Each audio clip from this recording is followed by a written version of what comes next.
can put it over here. Fuck it, we're gonna do it live. You're not on the camera there. They probably can hear you talking. Yes, I posted the link. I remembered. And people better use it too, because fuck this shit. I'm not only doing this because of my commitment that I've made. Started a room. There it is. Because I don't really have anything to talk about, because all I was thinking about is that stone in your heart. Oh shit.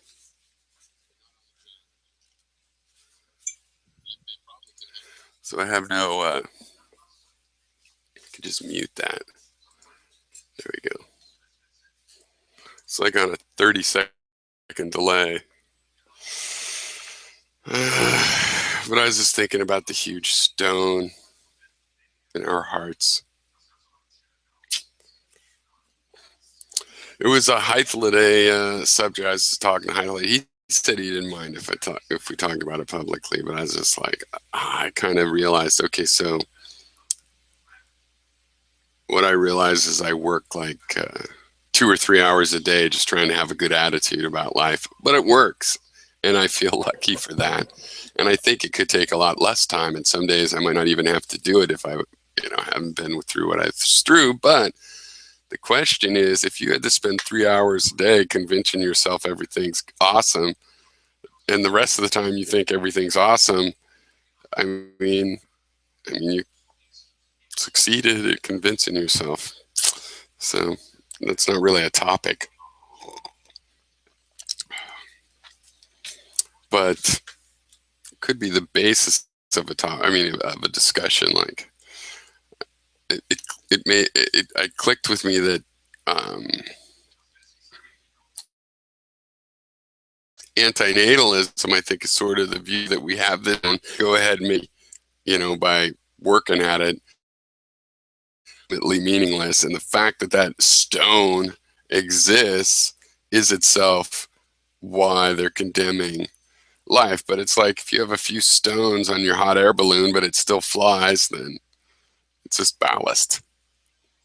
Stuff you can throw off when you need to go higher, and take on when you need to go lower and you want to land. So anyway, okay, somebody better show up today. I had posted the fucking link, so there's no excuse today. It's not my fault. You're on the show now. You might be off camera. You should say something. What do you think of all that stone stuff? Too depressing? Too pessimistic? Because it is summertime in Maine. What's no way to complain? To Jon Stewart. Jon Stewart. Yeah. Yeah, he really did. He helped us to laugh at tragedy. You got me to listen to the news. And like Louis C.K. said, it really is not just celebrity, because I'm a little bit, by celebrity, it's kind of pathetic. But I think in Jon Stewart's case, he did make a comedy accomplishment that is noteworthy. They probably can't hear you because it's going through the microphone. It's probably good. It probably is. No. Well, you're not really saying anything much anyway. But yeah, shout out to Jon Stewart. That's good. That was my biggest loss for the week. Well, that's a first world problem.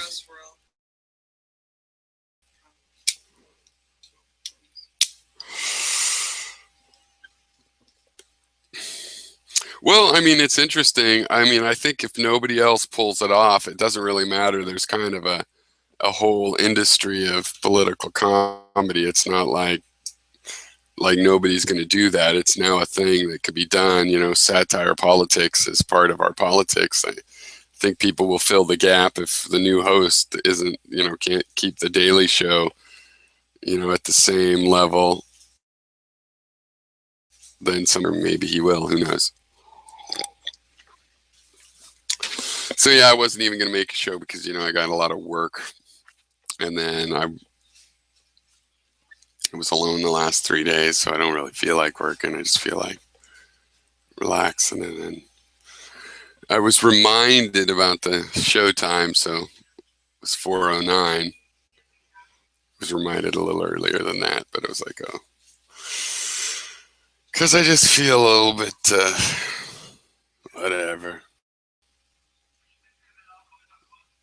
flaking out. I've been working 7 days a week for a year and a half. It's kind of like your animal instinct will take over, and you're kind of like, nah. But see, it's funny because I could flake out on the show and work, and a lot of people wouldn't count that as flaking out, but it would be. So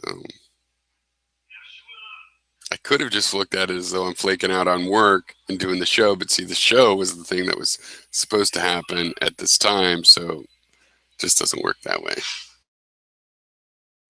Before I dedicated to a particular time trying to start these rooms, I always had that attitude like it was supposed to be improv, and if it wasn't happening, it wasn't happening. It was easy to flake out on when you don't make a commitment.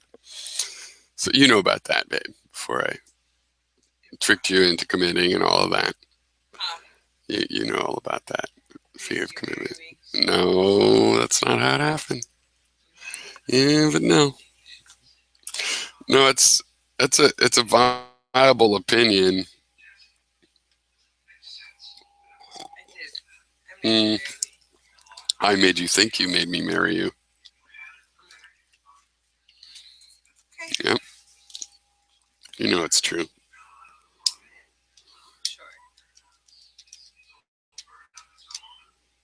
Did you notice it's always? Yes. Always.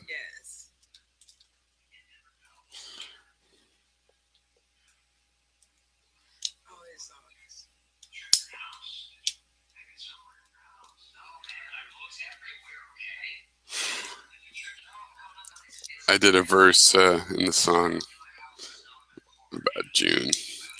Being in Maine really is lovely here in Maine. It's just so. It's kind of funny because this summer is brown, and I didn't realize that until my uncle, who's from here, is all like, "Oh, look how brown it is." I'm like, "Oh, by California standards, looks green." But you're right, it is brown. But that's why I haven't had to weed eat. So. All right, nobody came. Let's go. It's closing up shop now. Well, I'll go a little bit longer. It's only been like 10 minutes. So what else? Oh, I watched the Republican debate, but you didn't watch it, so you won't know. Refused to watch it. You did not. Oh, you didn't refuse to watch it. Oh, you did not. You just couldn't be bothered. You could turn it into a moral high ground. Why did you refuse to watch it? Because it's bullshit. Oh, that's not an excuse. Everything's bullshit. About a bunch of fucking millionaires who are trying to find like the Koch brothers. That's not true. So you're an elitist. Nobody. You mean like half of the country? No, not half of the country. Half of Fox News, maybe, but not half of the country. You know what's funny is those Republicans are really having an emotional problem with. Because I thought after he said he would run as an independent, implied he would do that, that they'd turn on him. And a lot of people turned on him, but a lot of the people, even on Fox News, are like, they're still liking him. You know why? Because they have cognitive dissonance. He's rich. According to their philosophy, him being rich means he's a better kind of person. He's a little bit smarter than the rest. Being born into money doesn't matter, because otherwise he would have lost his money. He must have been trained by that Rich Dad book. And so they have cognitive dissonance that he's such a bozo laughatarian. Though some of the people, Frank Luntz was setting up a focus group that had written all over it, where people were like, he's just a casino owner. That's what Frank Luntz at the focus group. It was not an honest focus group, which he doesn't know how to run. It was set up to, I believe, to set up this meme of how they can discredit him as a rich guy is, remember, a lot of shady people do shady businesses, and some of those shady businesses are legal. Like, you know what I mean? They don't have to respect Larry Flint as a rich guy, even though he totally made it from nothing. Because it's porn, of course. That's the easy way. That's the exception that proves the rule. It's a casino because you got your Hiltons and your stuff. Oh no, but casino owner, bankrupt casino owner.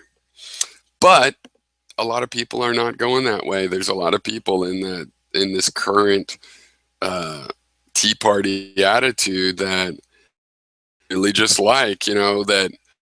Well, he's just talking about Rosie O'Donnell. And it's like, no, it's a lot more than Rosie O'Donnell. I mean, the idea of Trump as a president, can you imagine? Yeah. Can you imagine him talking to Angela Merkel or the people of the world? Or what about our enemies, Iran, negotiating with it? Oh my God, he'd be the worst of the worst. It'd be like hiring a toothless redneck or something, in terms of it would just play right into a stereotype of America that would be so ineffective in the world, because people like Trump, they like to overlook that other people also have their power base. Other people also have billions of dollars in the bank. Other people also have years of history or a family you know what I mean? You can't just pretend like this thing with Iran where the Fox News is saying, hey, or actually I saw an ad that was, it's an Iran deal is terrible. No instant inspections. Well, it's like America. You would not allow another country to inspect you. I mean, there is such a thing as the International Atomic Energy Commission, right, or whatever it's called, and they can inspect you.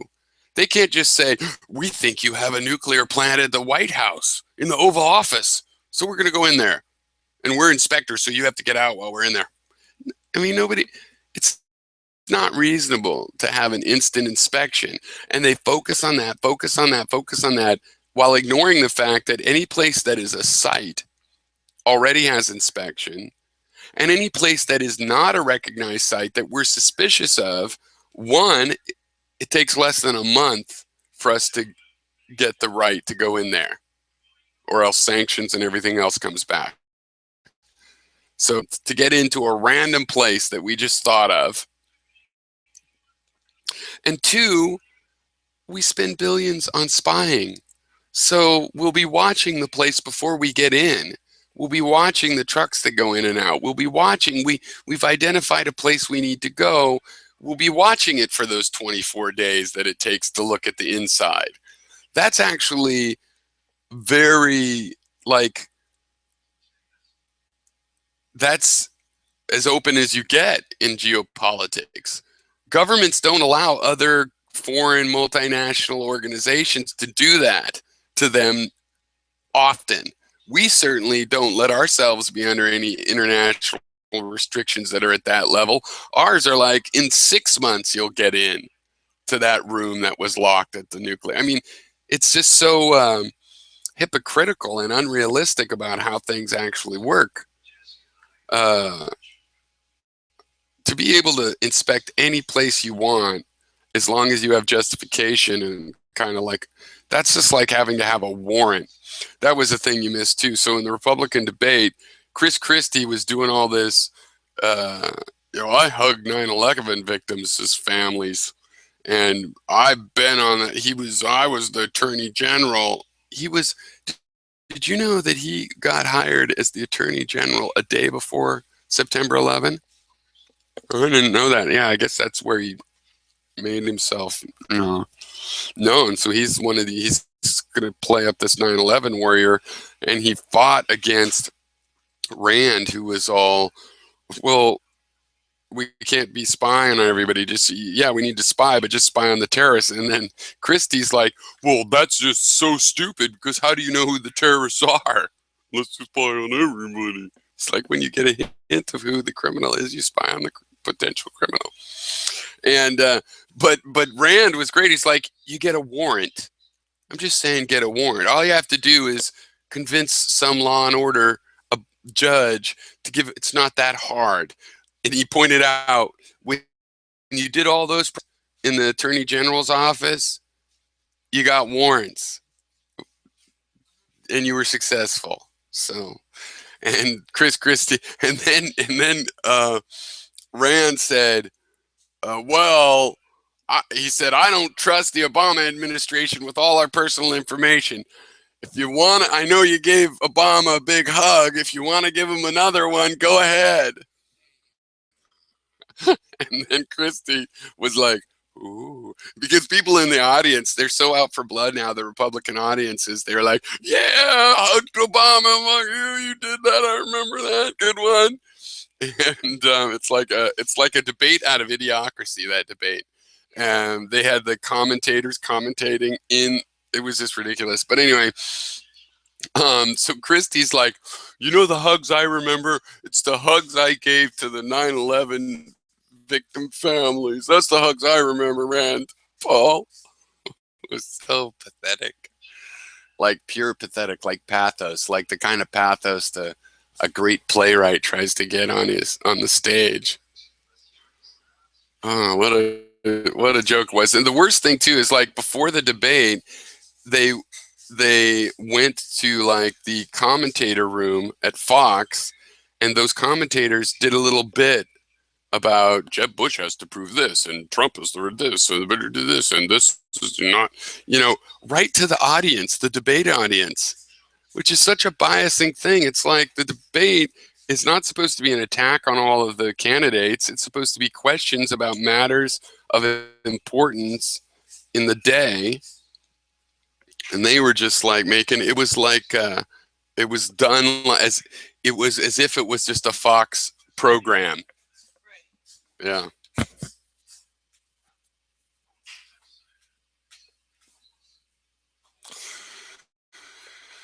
Okay, well, seriously, I do have a lot of work to do, you guys. I know I put the link up, right? There it is, right there. Yeah, so you have no excuse this time. Yeah, last time y'all bitch me out. People are like, oh, where's the link? Where's the link, you leaves fucktard? You were just using it to get me because they were going to use the link. I think I'll just play a little bit of video game. My frame rate's okay when I do it. Let's see. Here we go. Bom, bom, bom, bom. My favorite video games called Sauerbraten. Yeah. Sauerbraten.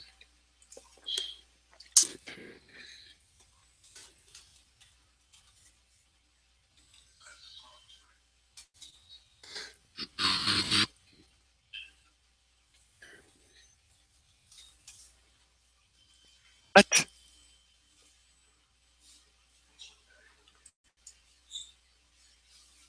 I wonder what's going on now. You still there? Are you there? Did I lose you? Did I lose you?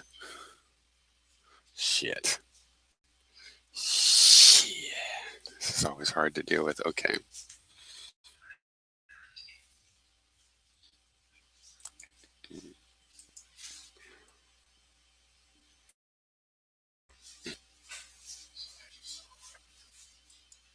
Ah, it worked.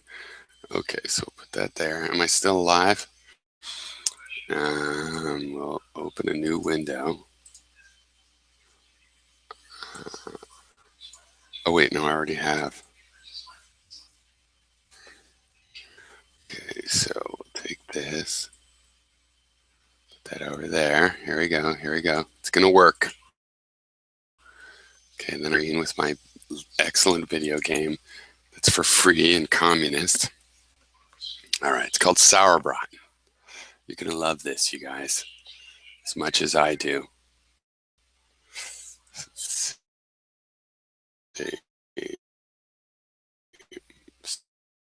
Browser. We'll play cat, guys. I'm in a cave. Ooh, not bad. Still get 200 frames a second, even though it's streaming it. I'm really good at this. See? Shot that dude. Now I got to get that one, though. Oh, Zach shot me.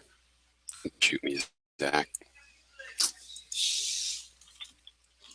Him. Murdoch. Oh, got Murdoch. Murdoch.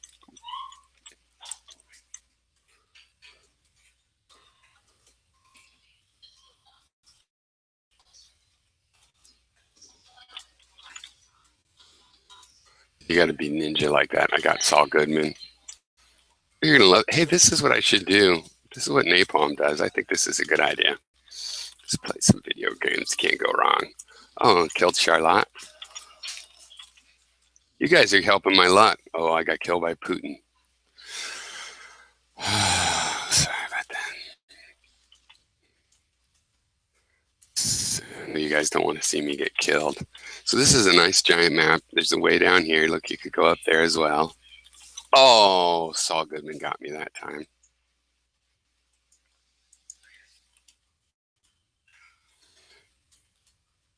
Song about Maine. Everything feels like the vibe in my neighborhood. Killed a guy named Badass. He's pretty good. Love the sun. Love the rain. Oh, shit. Fell off the world. Summertime in Maine.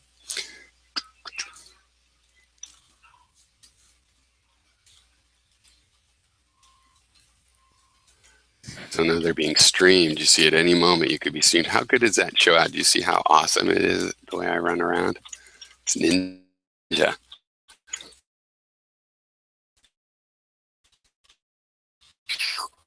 Got it. I can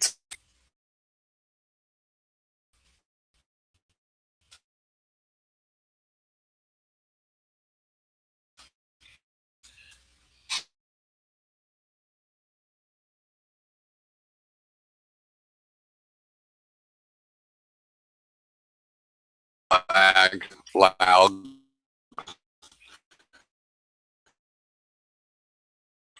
See him flashing around like that?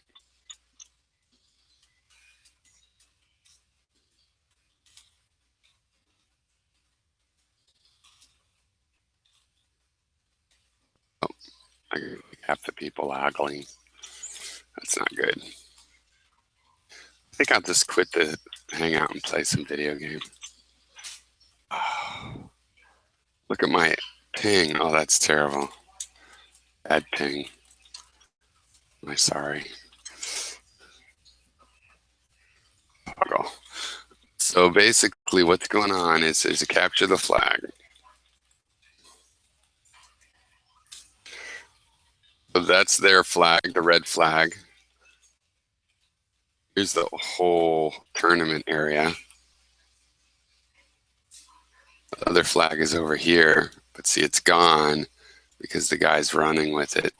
Because the way you make points is you bring the blue flag back to your flag. Now, to them, it looks, these guys think they're blue. They all look blue. The enemy's always red. See, switch team, and they all bleed blue. Go up on here. Jump pad. Here. That place.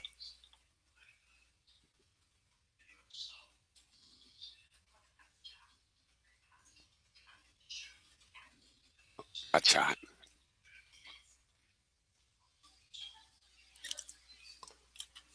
One minute left. See what the next map is. Ooh, those are both good. Yeah, I'm going to have to stop the chat so I don't have lag so I can play the...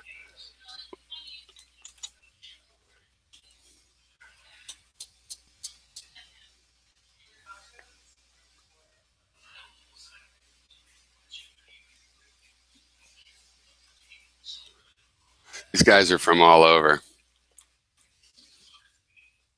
Only about 20% American, about the rest South American. Lots of Russians play. Most of the servers are in Germany.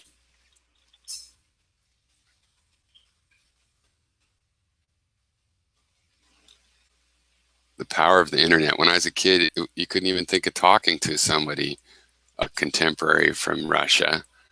And now you can play video games with them and become friends.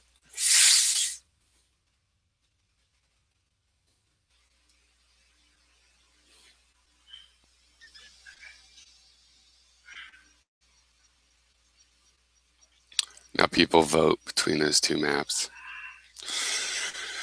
Yay. Okay, I guess I'll stop that.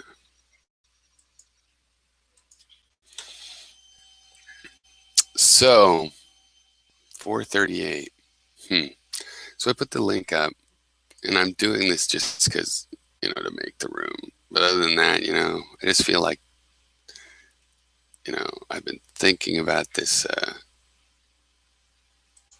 emotional issue, and but I got a positive attitude. Like talking to Heitler today, it was like, well, if you have this thing where you have to like talk to yourself and figure out what you think about life to feel okay with it for an hour or two, someday or maybe every day. At least if you feel like going through that process, then you can't really complain because obviously we get in a mindset where we feel that way in the first place and we don't even feel like fighting it. And that is when that stone starts to make you sink. So if you're holding a stone and swimming and everybody says, well, just drop the stone, but it's not that simple. I don't know why. You don't want to drop it, or you can't, or it's hooked to you, or it's not a stone, it's a part of you, or whatever.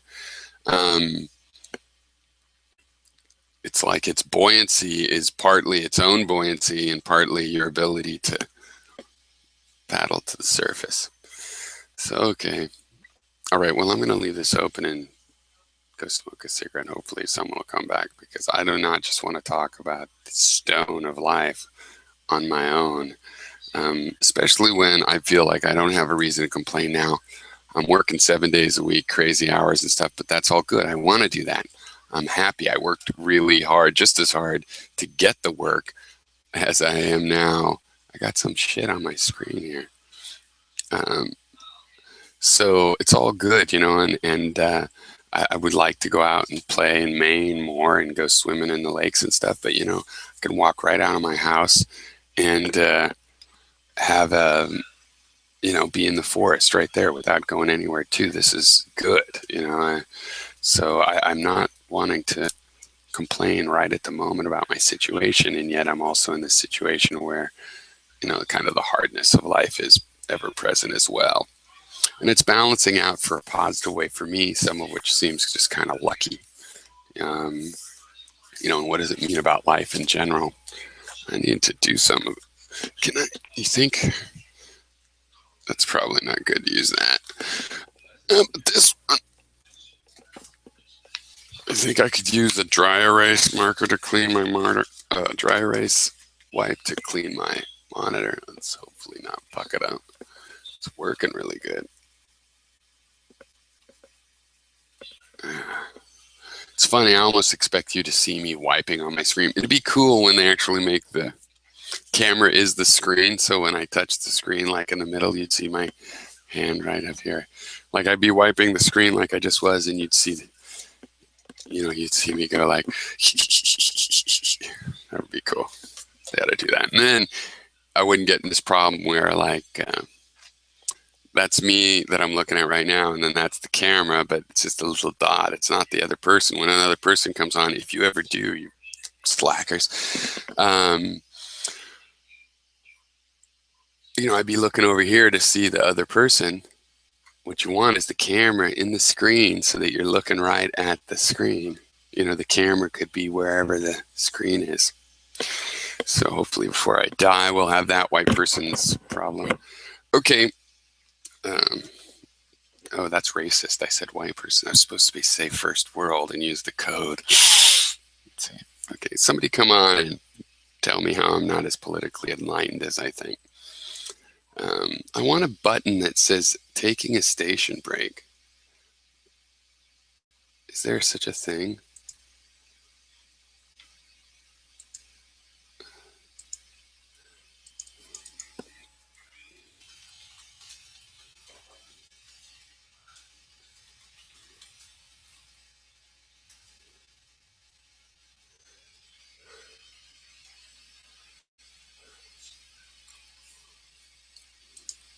There. And I could also say,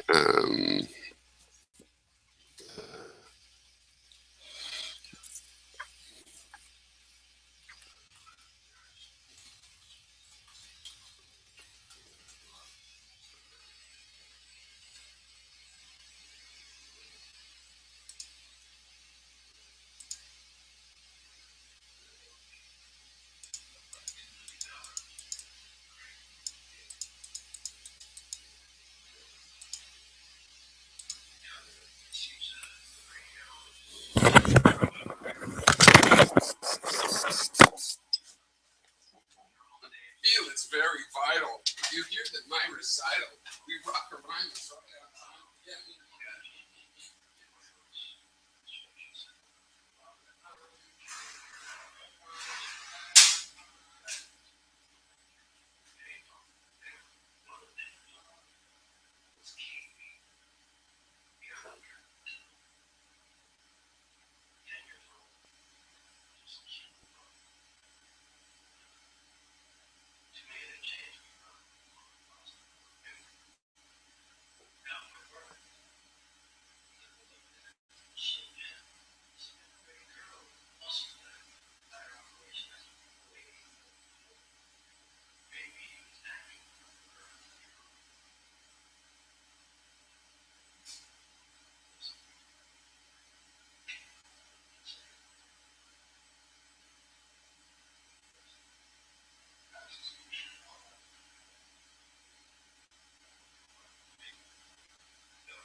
Okay, I see.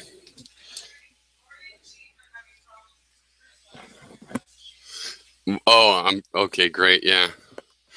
Fruit flies. These guys, little fuckers. Okay. Well, I don't really want to just exposit, so I'm gonna go. Oh, look, that switches it. Interesting, because it's switched right now. That's why. That's right. I'm seeing it reversed from what you guys see. It shows me mirror, and it shows you guys straight on, I think. Ridiculous. All right, well, yeah. I was glad to make that video with Hythloday. That was good. And also just to talk to Hythloday. He's like a strong spirit or something. And his struggles are my struggles to a certain degree. Including having the ultra-liberal parents that you have to question in the end, but also which are, end up, having been key to what you did figure out and all sorts of things like that. I think, I envision a world I think that both of us could enjoy that would be better for the world as well and more productive and less war. And so it was good. I had to sort of take a break. I took a break from work to do that.